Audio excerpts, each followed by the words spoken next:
Hey, welcome back, traders. Well, markets did it again today. SPY's volume-fueled drop kept the pain train rolling into today with the VIX rocketing into the mid-20s. Small caps surprisingly flipped positive while tech took another hit. But with jobless claims ticking up and FOMC minutes looming tomorrow, this week's got all the ingredients for a wild pivot. For sure. You're tuned into the Stock Market Summary Series, and as you guys know, none of this is buying or selling advice. We're just here to provide market commentary and education, but nothing we say here is financial advice. Okay, let's get into it. So I think the key takeaway today is just the conviction behind the selling. Yeah, the volume. Exactly. SPY dropped another 0.84% on a pretty hefty volume spike, which isn't just a casual decline. It's now testing that fractured symmetrical triangle trend line we mentioned last week. And when you see that kind of volume on a break, it's a real signal. It is. Our internal scans, they pretty much confirm sellers are firmly in control right now. And that selling pressure was wide, too. I mean, the DIA tumbled 1.08%. Right, after snapping that key support trend line on big volume as well. And the tech-heavy QQQ shed, 1.22%? So that rotation out of tech is still happening hard. It is. But what's really interesting, though, is the small caps. The IWM. They were green. They managed to eke out a 0.31% gain, which completely bucks that whole risk-off trend. It's unusual, especially when the VIX is rocketing higher, closing just shy of 25. So what do you make of that? Is it a flicker of rotation into value or just a little relief rally in a beaten-down index? That's the question, isn't it?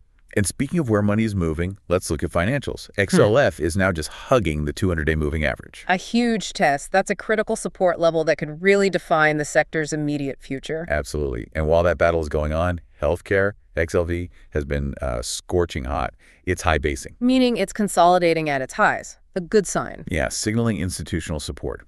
Meanwhile, energy, XLE, faces a pivotal test this week. It broke above its key weekly trend line from that symmetrical triangle last week, but the question is, can it hold? Or does it get slammed right back into the old range? Exactly. Speaking of patterns validating, remember that descending triangle coil we flagged for Costco? For cost? Oh, yeah. That setup just completely validated today with the slam lower. It really reminds you that when markets shift like this, respecting those technicals is, it's vital. It really is. And this is why we always say, when things get volatile, respecting trend lines and, more importantly, using your stop losses, that's key to managing risk. It's foundational stuff. And that's the kind of thing that Grok Trade's mentorship program teaches in a lot more depth. Right. And shifting for a second to the economic data, initial jobless claims came in at 232,000. A little higher than expected. Yeah, just edging higher. Yeah. A hint of some labor softening, maybe, but the real focus is tomorrow. Is the FOMC minutes at 3 p.m. Eastern. So prepare for some fresh volatility. You have to be cautious until that data drops. As always, guys, if you've got a stock you're watching or a question about the markets, drop it in the comments. We might cover it in an upcoming episode. And by the way, if you're enjoying this video and appreciate these market summaries, do us a big favor and hit that like button. It's totally free and helps us out in a big way. And click subscribe, too, so you don't miss a beat. You can always unsubscribe later. So looking at the edges of the market, Bitcoin flipped the script today. It posted a 1% rebound after yesterday's rout. A little bounce. A little bounce. It's eyeing a potential pop if it can clear yesterday's highs. Okay, and metals. Metals perked up.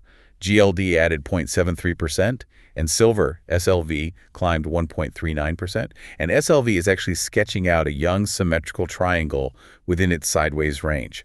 So that's a classic coiling pattern getting ready for a decision. Setups like XLF's tightrope walk and Cassie's breakdown, they just illustrate the kind of quick chaos that can hit when conviction comes back to the market. Yeah, things move fast. And that's exactly what our mentorship aims to help you navigate, drilling that pattern recognition, looking for probability-weighted entries, and just having bulletproof risk frameworks so you're ready for the volatility. Right.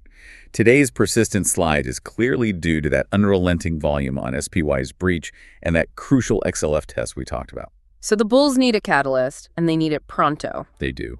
So here's a thought for you to chew on. Does XLF defend that 200-day level for a sector rebound, or are we headed for round 2 of the bleed across the board? We will be watching. We will. Have a great rest of the day, everyone, and we'll catch you in tomorrow's market summary.